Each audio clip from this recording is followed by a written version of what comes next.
So he is the owner of Green Cover Seed, where they raise and research 120 different cover crop species that he is excited to share today. He's a master's in agricultural education. I had the pleasure of inviting Keith up here this morning and learned that he has 7 kids and 11 grandkids, all of which actually live and work with Green Cover Seed in Bladen, Nebraska, which I think is a pretty cool feat. So I am excited to present Keith Burns for you all. All right.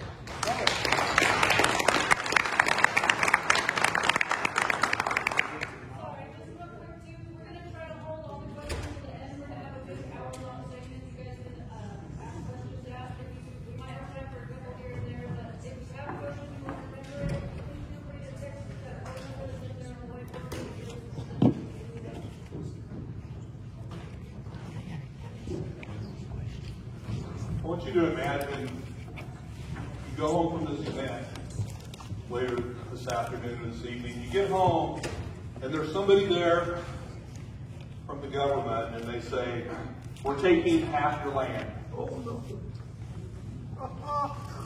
And furthermore, they say the half that we're going to leave you, we're only going to let you plant half the acres. And you can only put your bull out with your cattle every other year. And we're going to give you a chip for your tractor that only gives you half the horsepower that you usually have. What would you do?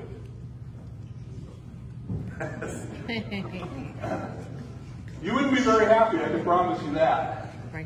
Now, I'm not here to tell you anybody's going to do that, okay? Government's not coming to take your land. But what I am here to tell you, folks, it's already happening. You've already lost half or more of the most valuable asset that you have, your topsoil. More than half of our topsoil has been eroded away. This is a picture of Hugh Hammond Bennett, and since this is a conservation district meeting, how appropriate it is to have Big Hugh up on our screen. This is Hugh standing in a field that's been eroded. And look at the look on his face. That's how we should all feel when we see erosion happening at the scale that it's happening. Now, of course, Hugh came to fame during the Dust Bowl, and it's a fascinating story of all of the things that he did in forming the Soil Erosion Service and all these things to kind of get erosion stopped back in the dirty 30s. But this is still going on today.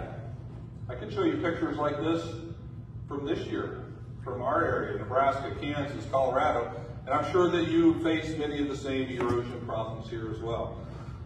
These pillars are from a rest stop in Iowa. Now, we're from Nebraska. We like to make fun of Iowa. We don't have much else to do in Nebraska, so we make fun of our neighbors. But they have some of the coolest rest stops in the country. And so this rest stop is devoted to soil. And what you see here is that in 1850, the average depth of topsoil in Iowa was 14 inches. Now, Iowa has some of the best soil in the world. So this is average across the state: 1900, 11.5, 1950, 8.5, 1975, 7, the year 2000, 5.5 inches. So in 150 years of farming, they lost 2/3 of their topsoil. Now, it wasn't somebody from the government that came and said, we're going to take it, but nevertheless, it's gone. And then the soil that's left, it's only half as productive as it used to be. Because we've lost more than 50% of the organic matter, the carbon in our soils, of what we've got left. Now, we don't do much about it because it happens incrementally and at such small scales. It's not like somebody showing up with a gun saying we're taking half of it right off the bat. But nonetheless, it is happening and it has happened, but it doesn't have to be that way. Because the soil on the right, you can see the difference in the colors. The one on the left has been farmed conventionally for many years. And it's that color because it's lost the majority of the carbon. The one on the right has been farmed with regenerative practices, which we're going to talk about a lot today. The carbon has been put back into that soil. And there are farmers in this country that have actually had NRCS come out and they've had to reclassify their soils. They've had to change the soil maps because they've done this. These soils are right across the fence line from each other. Same exact soil type. But would you say it's the same soil? Started out the same, completely different now. And so there's been instances where NRCS has come out and actually changed the soil classification based on practices. Well, what I want to do here this morning is I want to try to share with you some of these ideas. Now, I'm from Nebraska, Green Cover Seed. This is a picture of our operation here. And we're very passionate. This is our mission statement. We exist to help people regenerate God's creation for future generations. And so I love having the FFA students in here. I was an educator for 10 years. I was an FFA advisor, a teacher, so all the things she was saying, I was nodding my head going, yep, those are all good things. And so that education comes through in what we do. So we travel a lot, we speak a lot, we have lots of resources that we put out. I'll share a few of them later on. But that's our passion, to help people regenerate God's creation for future generations. Now, one of the cool things that we've gotten to do as Green Pepper is we get invited to participate on the project. So a few years ago, the Soil Health Institute reached out to us. They said, hey, Keith, we want to make a documentary on soil health. And so they did, and you can go watch this. It's called The Living Soil, livingsoilfilm.com. You can watch it for free. It's on YouTube. You can watch it there. It's been viewed over 3 million times. It's a really, really high quality production. And what they wanted to do, is one of the principles of soil health, is to keep something growing as often as possible. So they said, we want to send out a video team. We want to get you harvesting your corn and planting your cover crop at the same time. And that's what the picture over here shows. We said, yeah, we do that. Send them on out. That'd be great. So I just wanted to share a little clip here. So they sent the crew out, had this big fancy high definition drone. And so they hooked up the air seeder, and I hopped in this big 4-wheel drive tractor, and I took off down the road, and I'm gearing up going down the road, thinking, man, how cool is this going to be? You know, we're going to be on video, we're going to be on a movie, you know, who knows what this could lead. So I'm thinking about all these great things that could potentially happen. And, you know, just about the time when you get a little too big for your britches. Oh, no, you're not happy. Yeah, whoops. That's exactly what I said. Whoops. Now, I know that for the farmers in the room, you've all done something stupid like this too. But I would guess you don't have it captured on high definition drone footage like I did. So anyway, that's not in the movie, unfortunately. Although there's, if you know that this happened, there's a little place in the movie where the director has a picture of me, after we brought this back to the shop, they have a picture of me looking at the hitch. So if you know what happened, it's kind of funny to watch that. So anyway, what we want to do here today is I want to try to, and this is going to be kind of the big picture theoretical part of soil health. Later this afternoon, we'll talk more about some of the practical ways you can implement this. But I want to try to explain to you at kind of the big picture level of what's going on in the soil, because it's one of God's most complex creations. And I want to do that by comparing it to something that's equally as complex, but it's something that you understand better, and that's the economy of a country. And I want to do this by going through some of these basic principles of an economy, supply, demand, currency, and capital, and all these things, because these things are happening in your soils. And as you understand how the soil functions, as you understand how the soil works, now then you can start figuring out, how do I change the way that I'm managing my operation in order to take advantage of some of these principles. So that's what we're going to do here this morning. There's 7 keys to the healthy soil, just like those different principles of economics. So the first thing that you need to understand is that our soil economy is based on solar energy. We get our energy that drives our agricultural systems from the sun. That's what we do as farmers. We're capturing sunlight, we're turning it into things of value. And within that economy, there's 3 main actors. We've got the plants, of course. We've got the soil, and we're all familiar with that. But the third category is often either misunderstood or not even trying to be understood. And I call it the animals here. I'm not going to talk extensively about cattle. They're very important. I just don't have time in this talk to talk about that. But we'll be talking a lot about the little guys, the bacteria, the worms, the fungi, the microbes that make up the biological community of your soil are such an important part of making this economy work. And it's the part that's missing from most of our operations.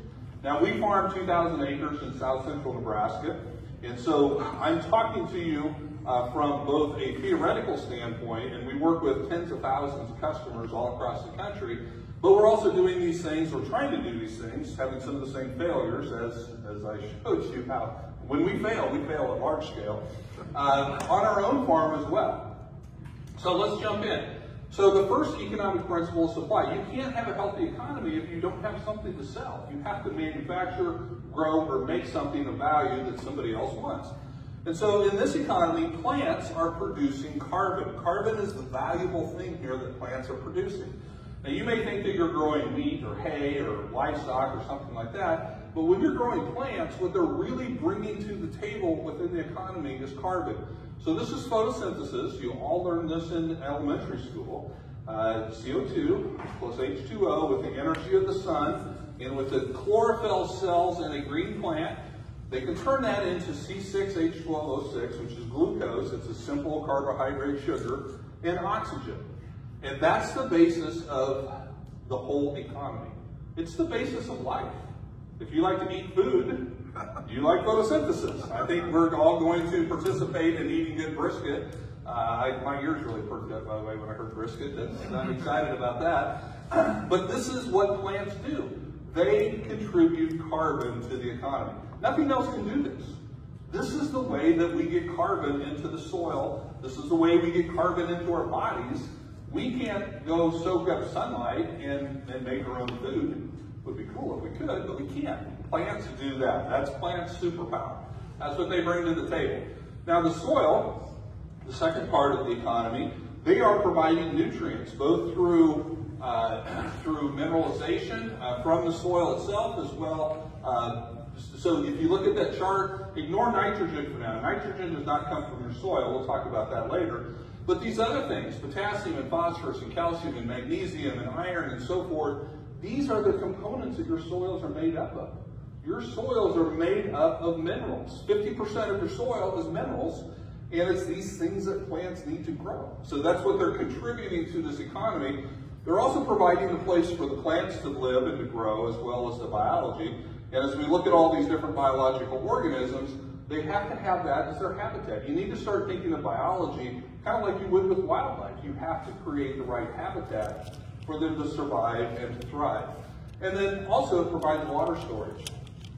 Now, I talk around a lot of different farmers across the country. I try not to bring up global warming because we all probably have varying opinions on that. I always say I'm not smart enough to know what to say there, but I do know this. I've never met a farmer in the last 10 years that I've been out on the road talking that hasn't agreed with this statement. The rainfalls that we've been getting lately have been less frequent and they've been more intense. And I see lots of heads nodding everywhere where I go that. When that happens, regardless of why it happens, but when that happens, it becomes more important that you capture the rainfall that you get and that you can store it until your plants need it. Because you don't know when the next rain is coming. And so water storage is a bigger and bigger part of it. And if you remember that picture of the two different soils with the two different colors, the one on the right that had all that carbon in it will hold almost twice as much moisture. Twice as much water can be held in that as what the light color would. Because every percent of organic matter that we can increase our soils by is an additional 25,000 gallons of water storage. And then thirdly, on the supply side of biology, it's providing incredibly valuable services. And a lot of the rest of this talk is going to be around what is the biology doing for your soil system. Well, they're producing nutrients through fixation. We'll look at how that process works. They're making nutrients available through cycling. We'll also look at that a lot. But they're also providing a lot of defense and protection. When you have the right biology and it's in the right balance and you've got your system working the way that God created it to work, you have so much natural immunity within your system that we can start reducing a lot of those inputs. All right, supply does you no good if something doesn't want to buy it. For a true economy, you've got to have somebody that wants to buy what you're making, what you're selling.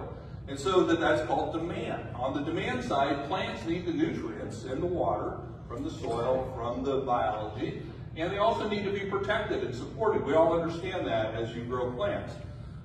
The soil, it needs carbon. Soil without carbon is not going to function properly. Now, can you grow crops in soil without carbon?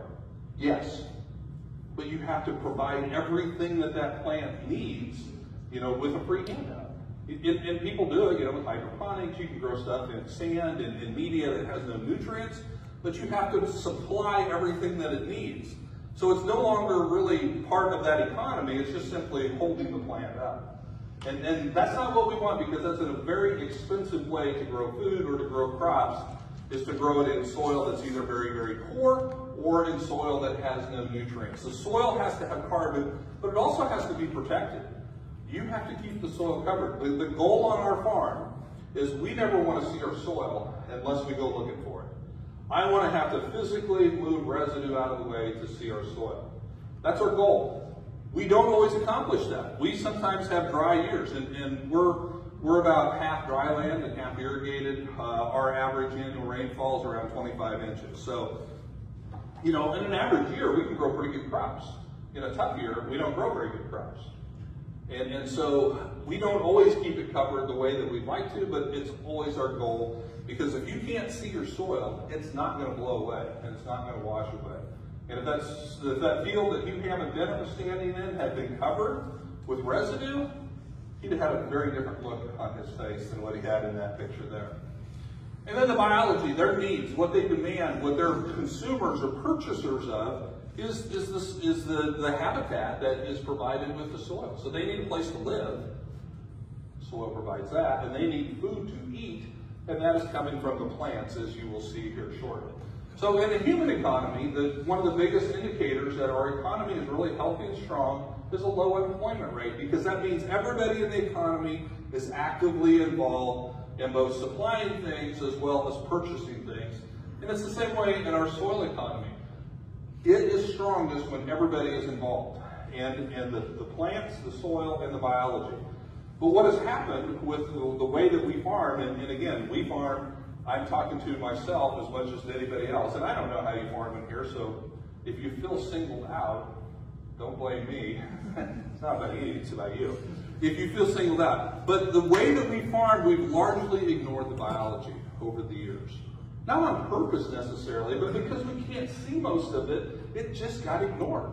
And the way that we farmed with heavy tillage and heavy inputs, it reduced the amount of biological activity in our soils, and so then our plants show deficiencies of things, and so then we have to step in with all of these different inputs. Because we've essentially put the biology on the unemployment line, then we have to step in with what I call welfare. And if we're going to talk about this in terms of the economy, we have to talk about welfare. Welfare is when you have to give a handout because people can't do the things that they should be able to do. And it's the same way in our soil. When we provide the soil, the plants, with everything that it needs from the outside, particularly the inputs of fertility and crop protection, like I was talking about, if you grow something in sand or hydroponics, you have to give it everything that it needs. It can't do it on its own. That's essentially welfare. Now, I like what Abraham Lincoln said about welfare. He says, you cannot help men permanently by doing for them what they could and should do for themselves. And I like this because we need to help people when they need help. And we need to give our plants what they need if they're looking sick.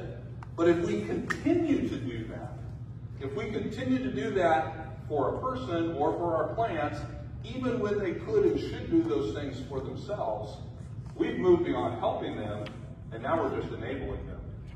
And that's the problem, both within our society, and that's a whole other talk, but especially within our farms. How many of us just enable our plants by giving them what they need instead of creating the system that allows them to get what they need from the system itself? We need to get everybody back involved in the system, and particularly the biology. So again, this is going to be as much of a biology talk as anything, because that's what's missing on those farms. So on our operation, we don't have all the answers. We're a long ways from having all the answers. But I think we're at least asking the right questions.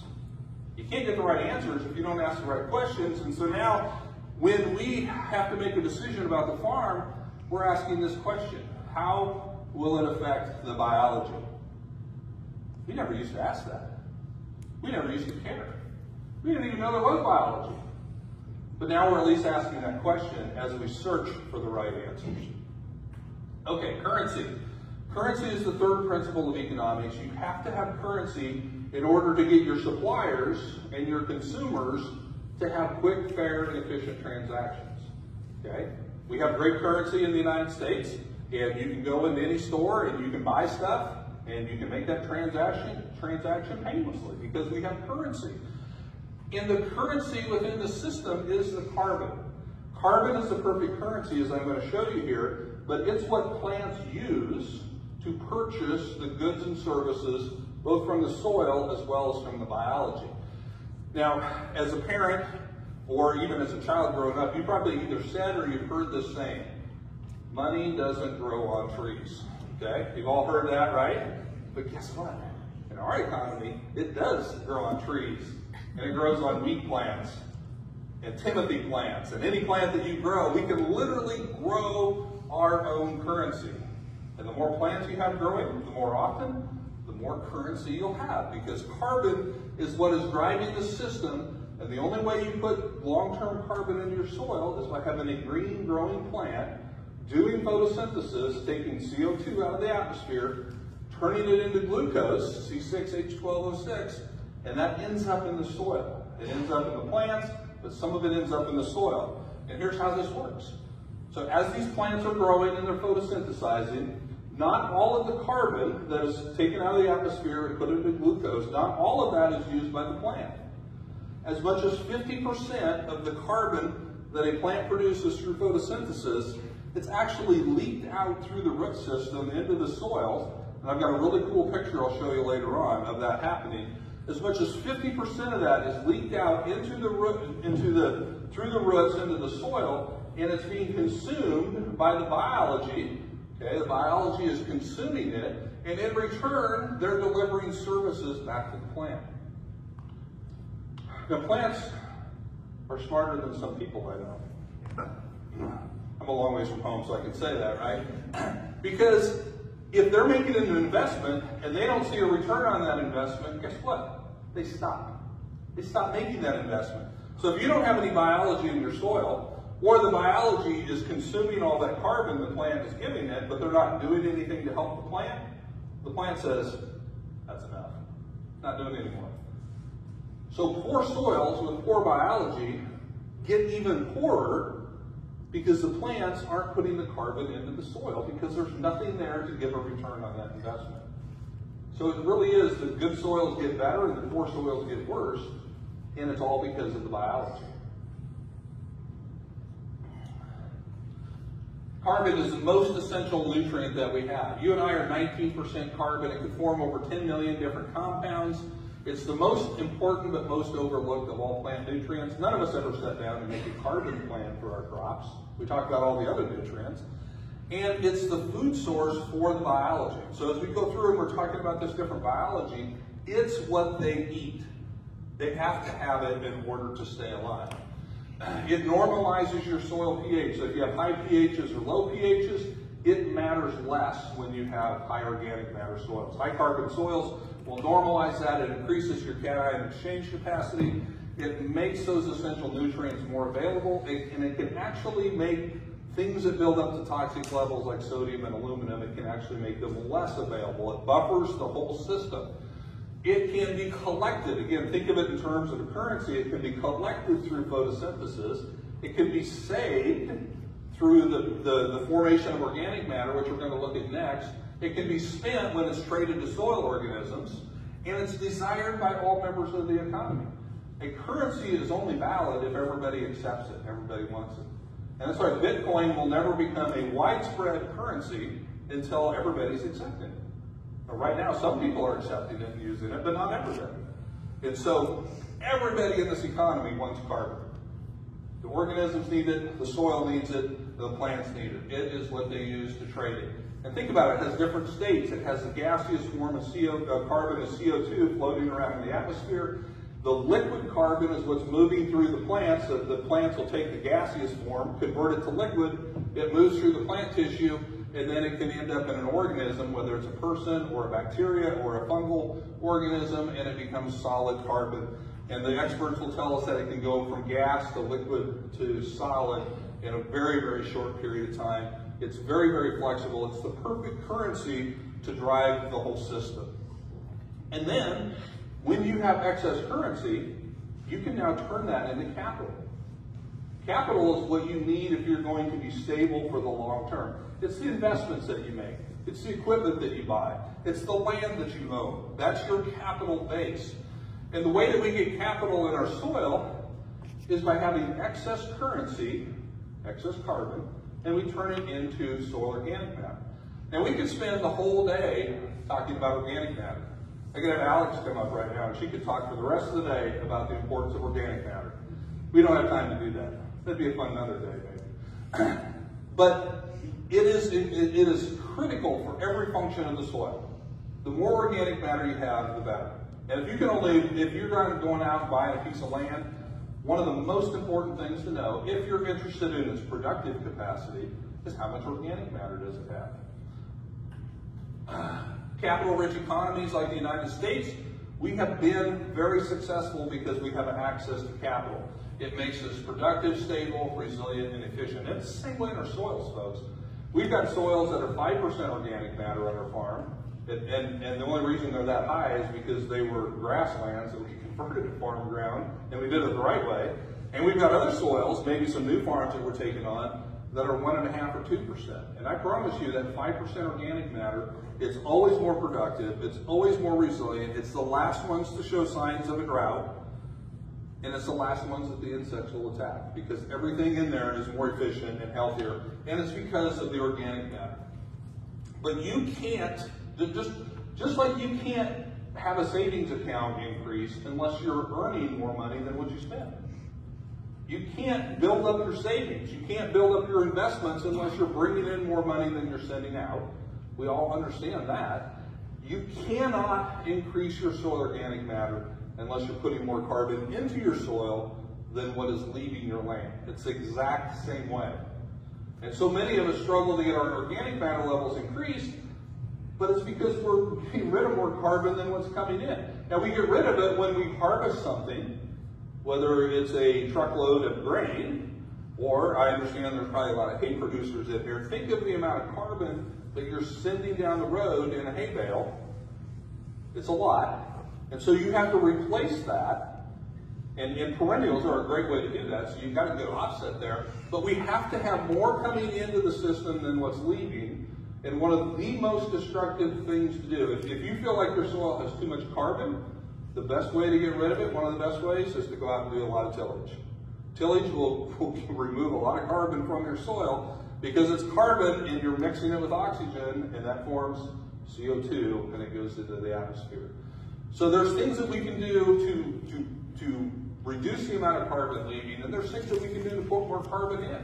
And that's why cover crops are so important to the system, because you're planting a cover crop, it's putting carbon into the soil, and yet we're not hauling it away in a truck or in a hay bale or something like that. So a true cover crop, and we can get into the discussion of this later if you want, about if I graze my cover crop, is it still a cover crop? If I hay my cover crop, is it still a cover crop?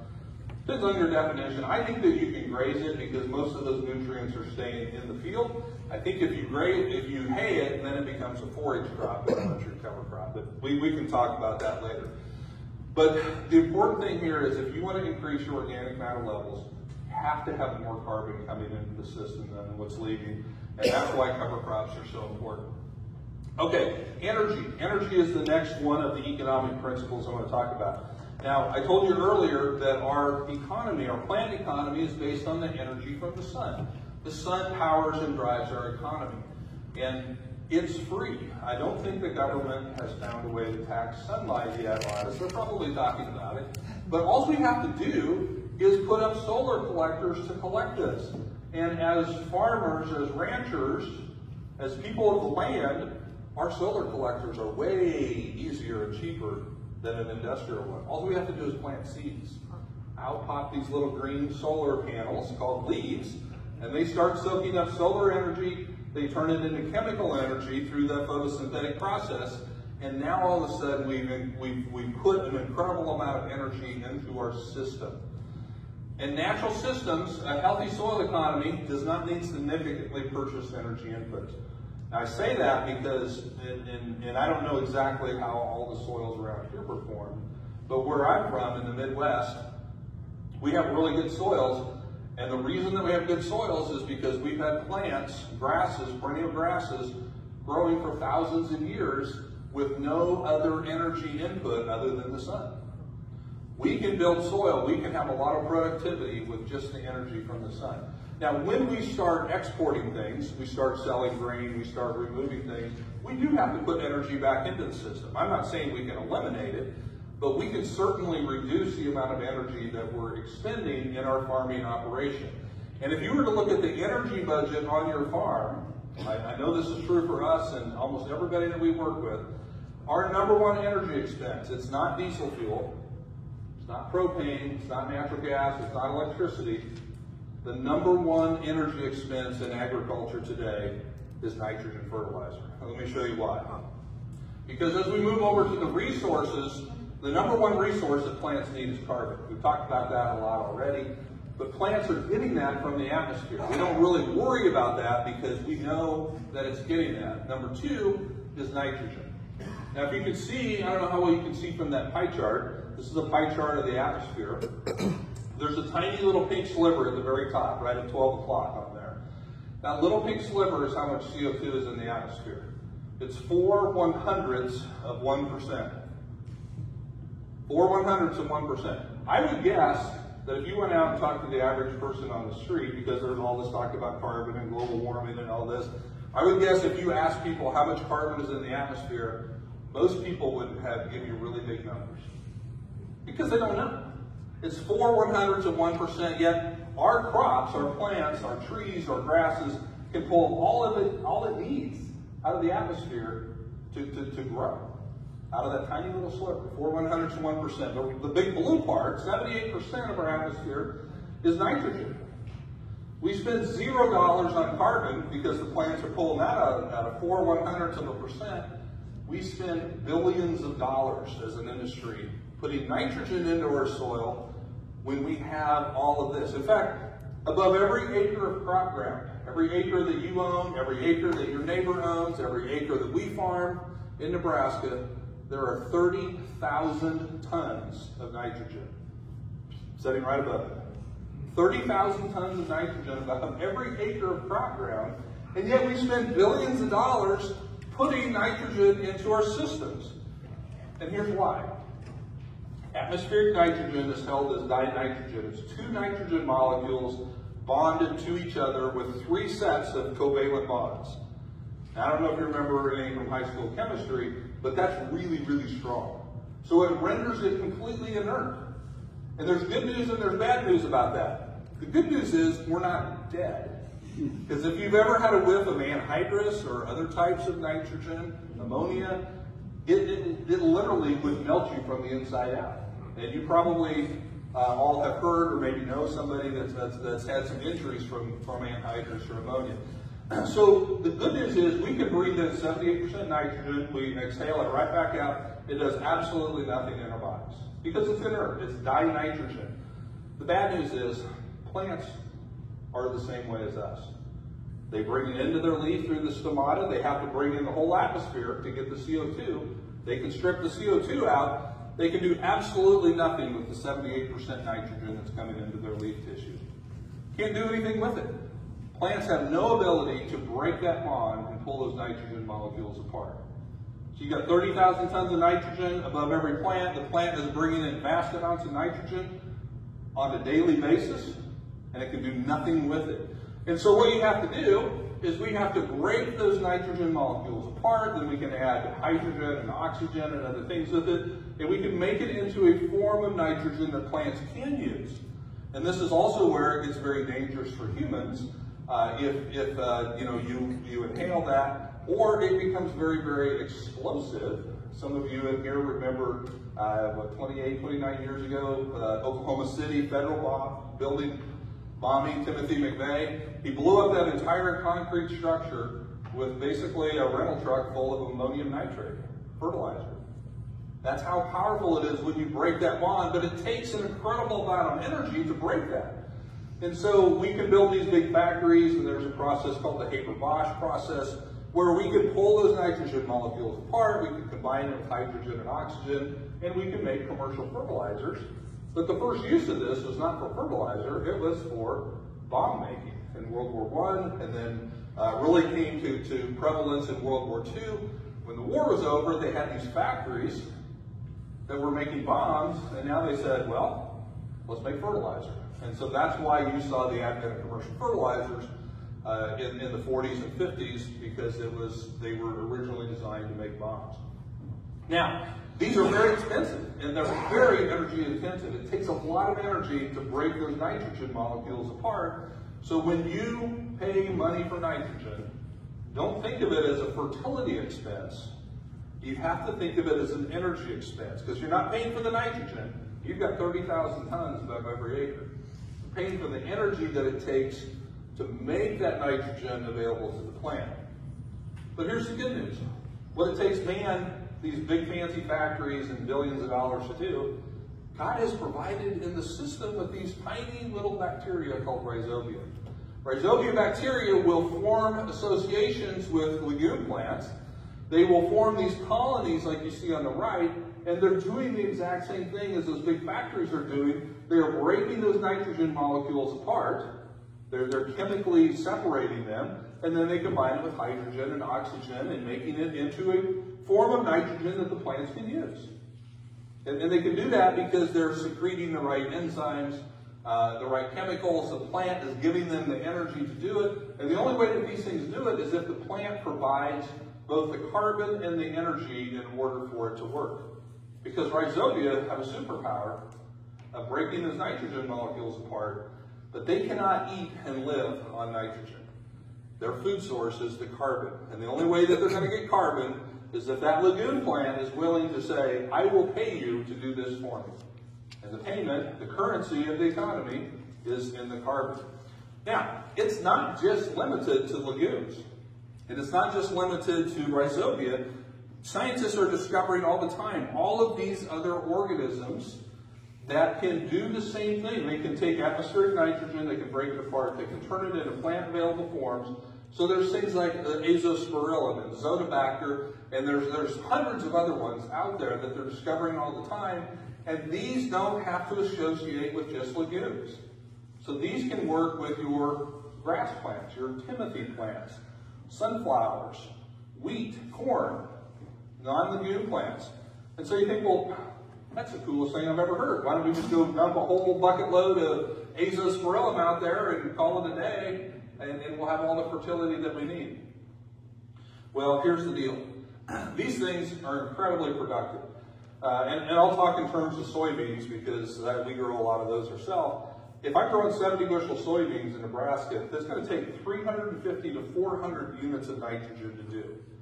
I promise you, nobody would be growing soybeans if you had to buy 400 units of nitrogen put on them.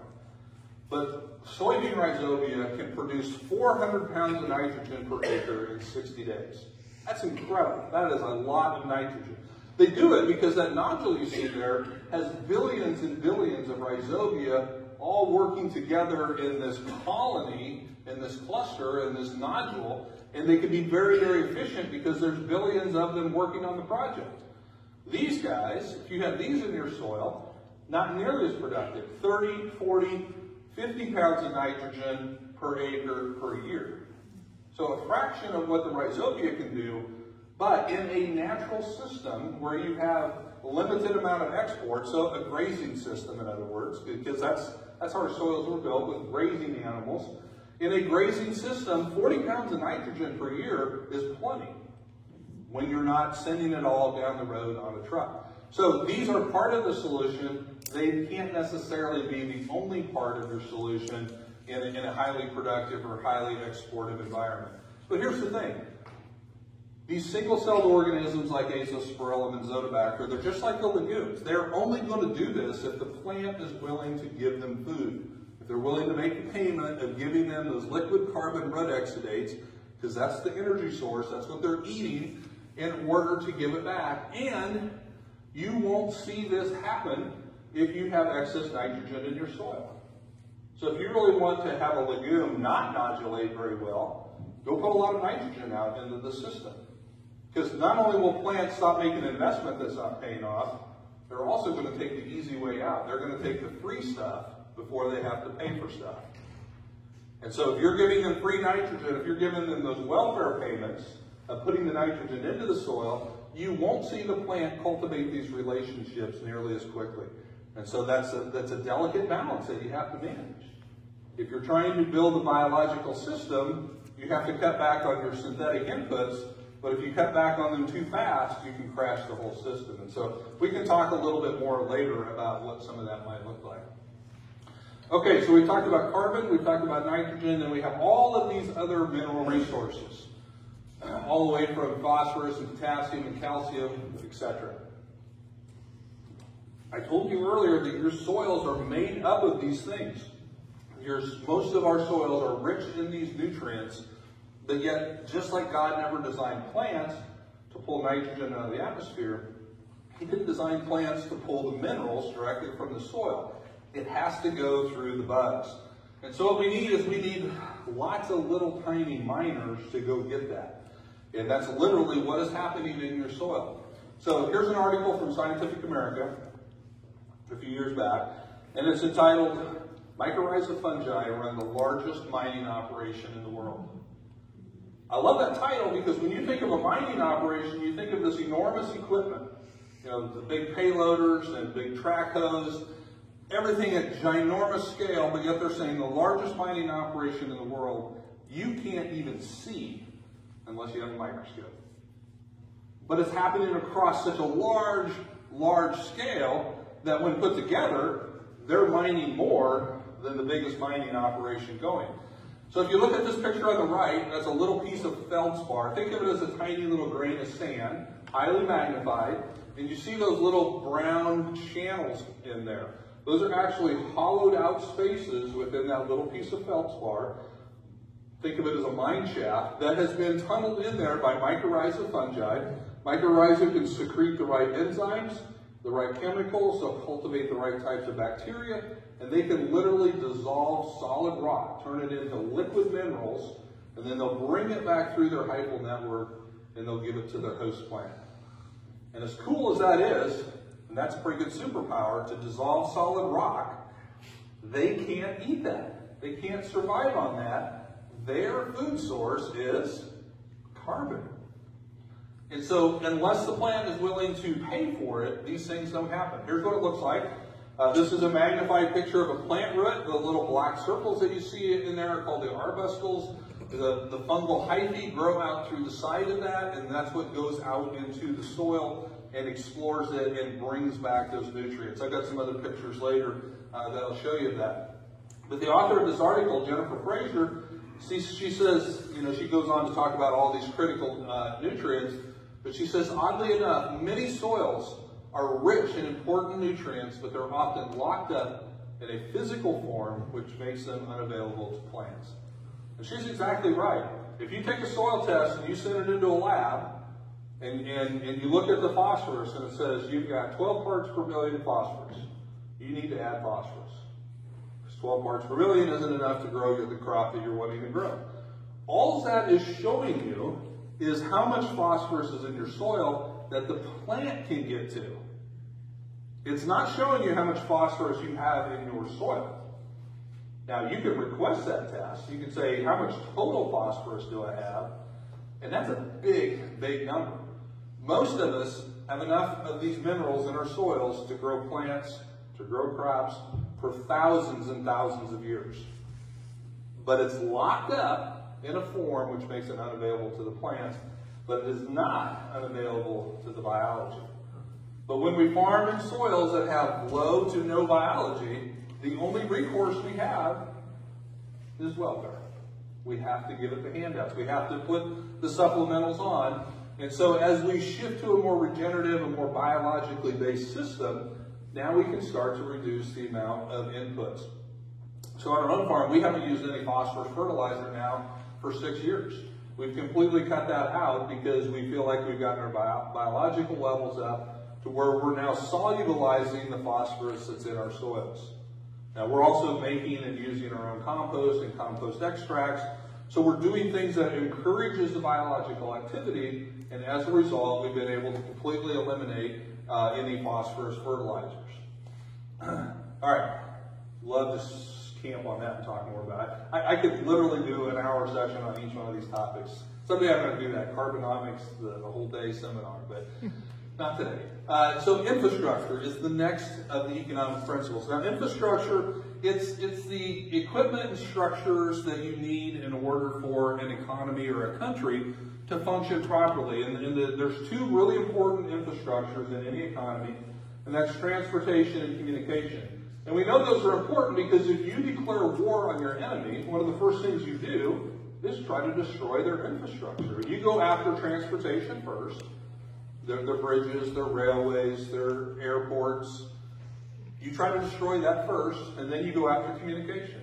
Because think about how our economy would grind to a halt if you could no longer travel and you could no longer communicate. Yeah, we'd be out of business in a matter of days. Because it's all about getting things from one place to another and being able to communicate with people. So these are incredibly important infrastructures, and it's going on in our soils as well. So as I was putting this talk together and I was thinking about this concept, in the United States has had the strongest economy the world has ever known for a long period of time. And one of the reasons that I believe that we have that is because we've got one of the best transportation infrastructures in the world. So this is a picture of the interstate highway system. And these are large multi-lane roads that can move large amounts of goods and services back and forth very quickly and very efficiently. And so it's great. We can, you get to the interstate, you can haul your stuff all over the place. But that only is good if you can get to the interstate. Not everybody is close to the interstate. Let me see if this, here we go. So we live right about here. So we're south central Nebraska. We're about 20 miles from that Kansas border line. It's a 50-mile drive for me to get up to Interstate 80. It's about 75 miles to get down to Interstate 70. These interstates do me no good whatsoever if I can't get there. So what really makes the system efficient is when you look at the highway system overlaid with the interstate system. Now, I'm only 1 mile from Highway 4, and I can take that to Highway 281. I can take that up to Interstate 80. And from there, I can go anywhere. And so this is what makes our economy so strong, is our ability to transport things back and forth. And it's the same way in our soils, folks. The picture on the left is a picture of a plant and its main root system. And these are the interstate highways of your soil because they can move large amounts of goods and services, nutrients and water. The carbon redoxates from photosynthesis, it can move down through that. It brings water and nutrients up through that. Those are the interstate highway systems. But that plant can only access those things from what it's touching. And how much of that root profile, how much of the soil profile there is being touched by those roots? Not very much. That would be a very efficient system on a very small scale because it can only touch so much. The picture on the right is the same plant, and now it's highly colonized with mycorrhiza, and all of that white network, that's the hyphal network, those aren't roots. That's the mycorrhiza. That's your highway systems that are bringing the things to the interstates and allowing you to have all this transport. So if you really want to have drought-tolerant crops, the best thing you can do is to farm in such a way that you get your biological, and particularly in this case, the mycorrhiza population, much, much higher. Here's what mycorrhiza looks like under a microscope, another picture of it. You can see the plant root, you can see those little black circles, those are the arbustles, and then you see these little fine filaments coming out, that's the hyphae. That's what's going out into the soil, that's what's grabbing your phosphorus. But mycorrhiza are absolutely the best at getting phosphorus. That's their kind of their big claim to fame, if you will, is they're super good at bringing phosphorus. And that's one of the hardest things for plants to get. And that's why everybody's soil test, almost, unless you're applying a lot of manure, which is high in phosphorus, almost every soil test I've ever seen is low in phosphorus, regardless of how much phosphorus is in the soil, unless you're doing a lot of manuring. Then you're typically too high in phosphorus, and it runs into your water supply. But mycorrhiza can also bring water in too. They can access water, they can access nutrients, and they bring it all into the system there. Now, mycorrhiza aren't the only thing that is transporting things throughout your soil. Earthworms are a huge part of the transportation system. And a lot of times after a talk, I'll have people say, well, Keith, what kind of soil test do I need to have taken to know how much biology I have in my soil? And the first question I always ask them, I said, do you have earthworms? And if the answer is no, then I say, well, don't waste your money. You won't have anything else either. But if you do have earthworms, or at least you can see where earthworms have been, because if it's hot and dry, you won't find earthworms, but they'll be down low. But you'll be able to see, like, I don't know how well you can see this picture, but there's one worm there, but there's a dozen different worm holes. And so if I dug this up and I didn't see any worms and it was July in Nebraska, I wouldn't be a bit worried about it, because I know my worms are probably dead 3 feet down where it's cool and it's moist. But I can see where they've been up there. Earthworms are a huge transportation factor. If I get a big rain and I have a soil that has a lot of earthworms, I'll have almost no runoff. Because look at all those holes. Those are like straws that are just pulling that moisture down into my soil. But one tillage passed through there, I cut all those straws off, all those channels off. Now my water starts ponding and won't infiltrate. Oxygen goes down the same holes. A lot of times, our biggest limiting factor is not necessarily water, it might be oxygen. If your soils are compacted, roots will never grow deeper than where oxygen can get in your soils. And so if you have restrictive layers that are not allowing oxygen to move, your roots will never grow through that. Worms will go up, they'll grab that residue from the top of the soil and they'll bring it back down. I remember when we started no-tilling back in the late 90s, I had one landlord that just couldn't understand how that was going to work, because all of this residue was just going to build up on top of the soil, and pretty soon you wouldn't even be able to plant anything because you have all that residue. But the earthworms, the biology, they will take care of that. And he's right. At first, you're going to have an excess of surface litter, but as your biology gets more active and as your worm population grows, you will have the exact opposite problem.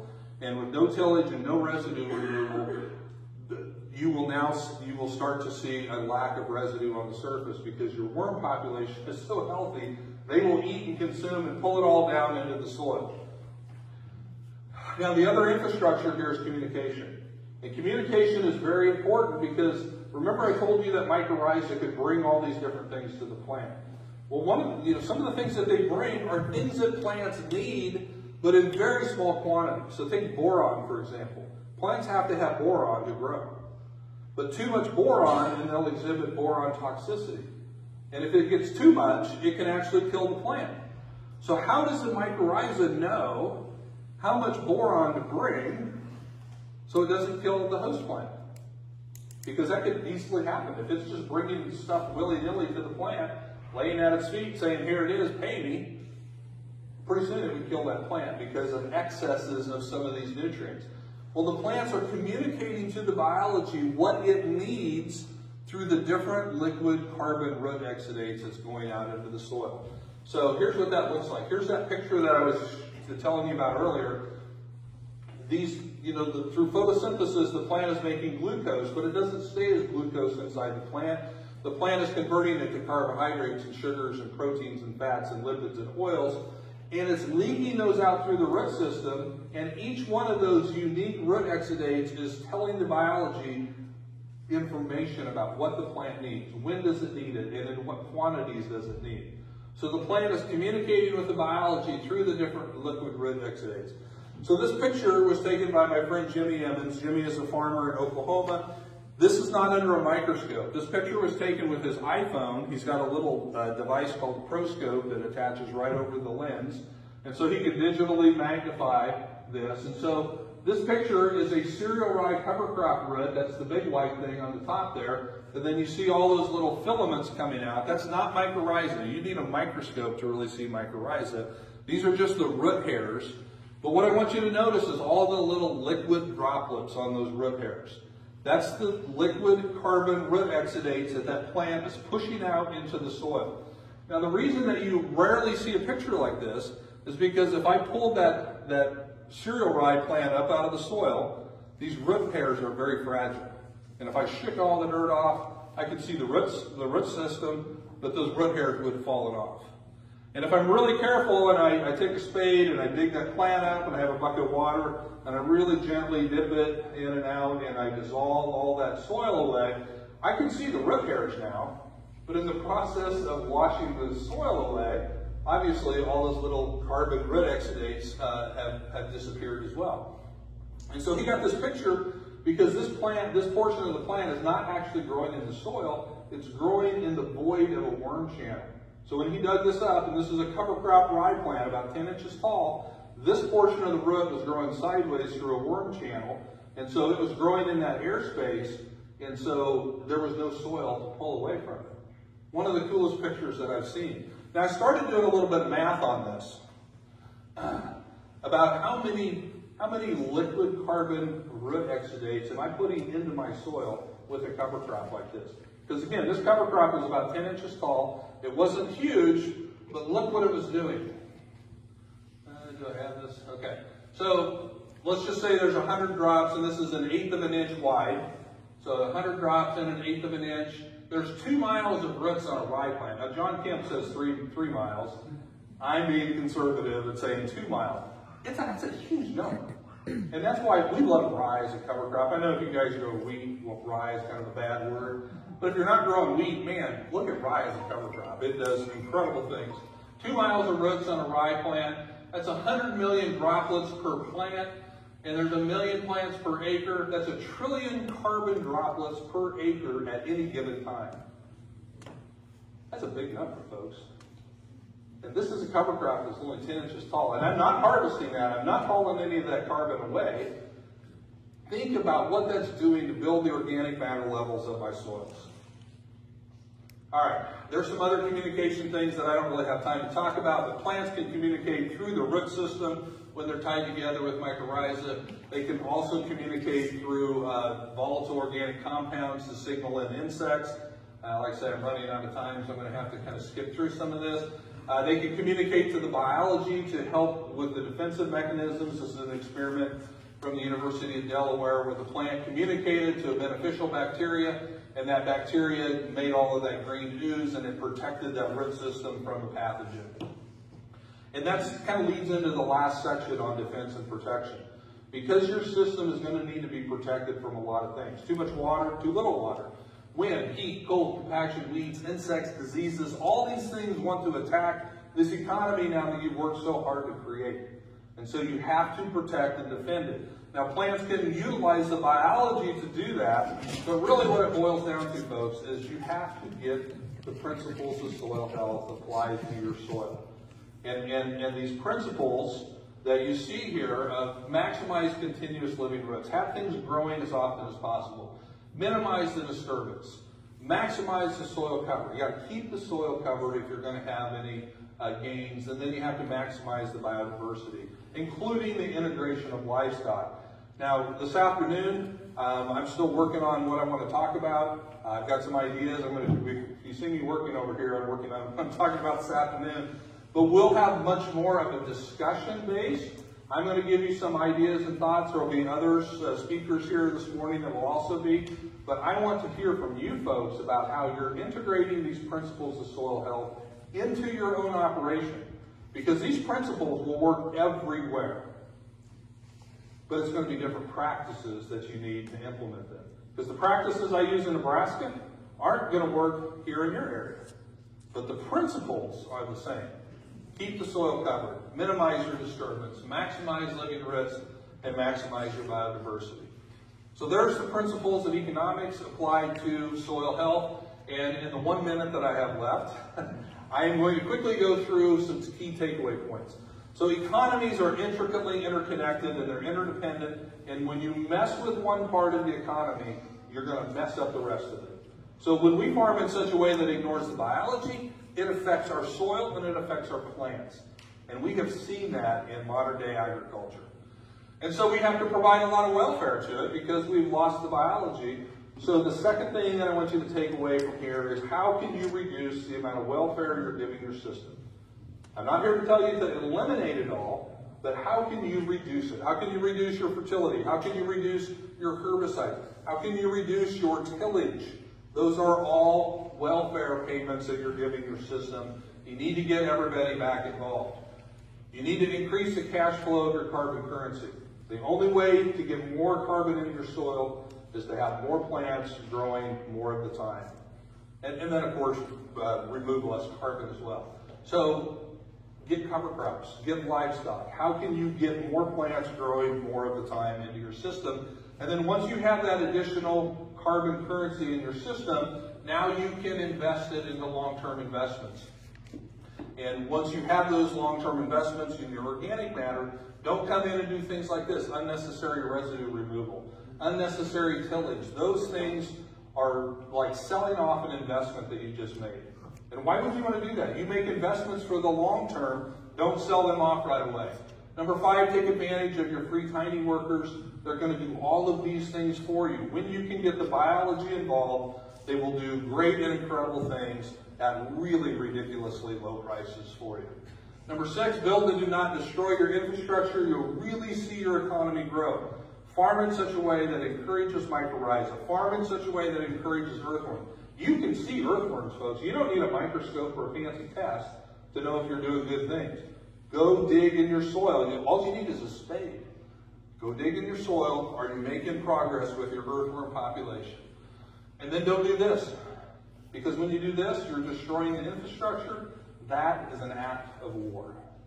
Don't declare war on your soil. Number 7, protect your economy as soil armor. Can't stress enough how important it is to keep that covered.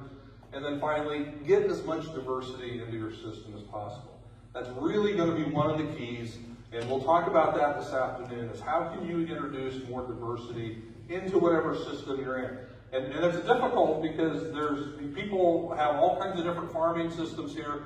I'm just going to give some basic principles, and then I want that to start and generate kind of a conversation or discussion this afternoon around that. So that's Carbonomics. That is the principles of the economy applied to the soil and how that works out into your soil economy. You can go to our website. We've got lots of free resources. I see back there they actually have a few copies maybe of some of our resource guides. You can go to our website, and this is actually a little old. We have the 9th edition out now. You can download all of these for free, or you can email us or get a hold of us, and we'll send you printed copies for free as well. We spend a lot of money getting information out to people because we feel like it's that important. There's my email address. Feel free to email me if you have questions. Don't call. I probably won't answer. It'll go straight to my assistant. But email me first if you've got a question, and then we can make a phone call later if we need to. I'll be back this afternoon, and we'll talk about some of the more practical ways to apply these principles into local practices. Thank you very much.